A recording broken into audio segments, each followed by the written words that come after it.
ശ്യാം ദേവരാജ്, നമ്മുടെ ഹൈക്കോടതി വൃത്തങ്ങൾ നൽകുന്ന വിവരം എന്താണ്? ഒരു മുതിർന്ന അഭിഭാഷകനുമായി മുൻകൂർ ജാമ്യം സംബന്ധിച്ചുള്ള കാര്യങ്ങളെല്ലാം രാഹുൽ ചർച്ച ചെയ്ത് കഴിഞ്ഞുവെന്നാണോ?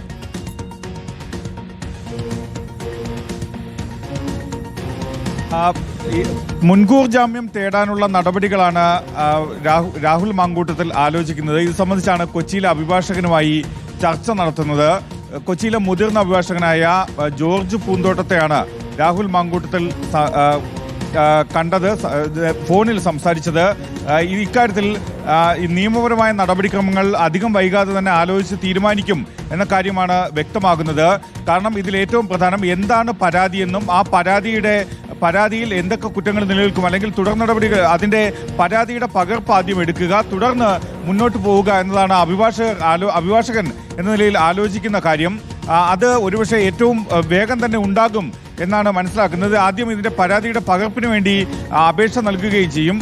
മിക്കവാറും മുൻകൂർ ജാമ്യം തേടി തിരുവനന്തപുരം പ്രിൻസിപ്പൽ സെഷൻസ് കോടതിയെ സമീപിക്കാനാണ് പ്രാഥമികമായ തീരുമാനം. കാരണം ഹൈക്കോടതിയെ സമീപിച്ചാലും ഹൈക്കോടതി ഇത്തരം കേസുകളിൽ സുപ്രീം കോടതിയുടെ മാർഗനിർദ്ദേശം അനുസരിച്ച് സ്വീകരിക്കുന്ന പ്രധാനപ്പെട്ട നിലപാട് ആദ്യം സെഷൻസ് കോടതിയെ മുൻകൂർ ജാമ്യാപേക്ഷയുമായി ആദ്യം സെഷൻസ് കോടതിയെ സമീപിക്കുക എന്നതാണ്. അതുകൊണ്ട് തന്നെ ആദ്യം രാഹുൽ മാങ്കൂട്ടത്തിൽ മുൻകൂർ ജാമ്യം തേടി സെഷൻസ് കോടതിയെ സമീപിക്കുമെന്നാണ് നമ്മൾ മനസ്സിലാക്കുന്നത്. അതിനുശേഷമായിരിക്കും അവിടുന്ന് മുൻകൂർ ജാമ്യം തള്ളിയാലായിരിക്കും ഹൈക്കോടതിയെ സമീപിക്കുക. എന്തായാലും അഭിഭാഷകൻ എന്ന നിലയിൽ ജോർജ് പൂന്തോട്ടം, ഹൈക്കോടതിയിലെ തന്നെ മുതിർന്ന അഭിഭാഷകൻ, കോൺഗ്രസുമായി ബന്ധപ്പെട്ട കേസുകളൊക്കെ കൈകാര്യം ചെയ്യുന്ന അഭിഭാഷകൻ കൂടിയാണ്. അദ്ദേഹമായിരിക്കും ഈ കേസും കൈകാര്യം ചെയ്യുക എന്നതാണ് നമ്മൾ മനസ്സിലാക്കുകയും ചെയ്യുന്നത്. എന്തായാലും കഴിഞ്ഞ കുറച്ച് ദിവസങ്ങളായി തന്നെ രാഹുൽ മാങ്കൂട്ടത്തിൽ ഇതിൽ നിരന്തരമായി നിയമോപദേശം തേടുന്നുണ്ട്, അല്ലെങ്കിൽ മുൻകൂർ ജാമ്യത്തിന്റെ സാധ്യതകളൊക്കെ ആലോചിക്കുന്നുണ്ട് എന്ന് തന്നെയാണ് നമുക്കിതിൽ നിന്ന് മനസ്സിലാവുകയും ചെയ്യുന്നത്.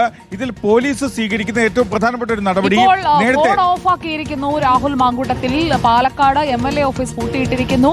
ഇന്ന് പകൽ മുഴുവൻ പാറിപ്പറന്ന് നടന്നിരുന്ന രാഹുൽ ഇപ്പോൾ ആളുമില്ല, ഫോണുമില്ല.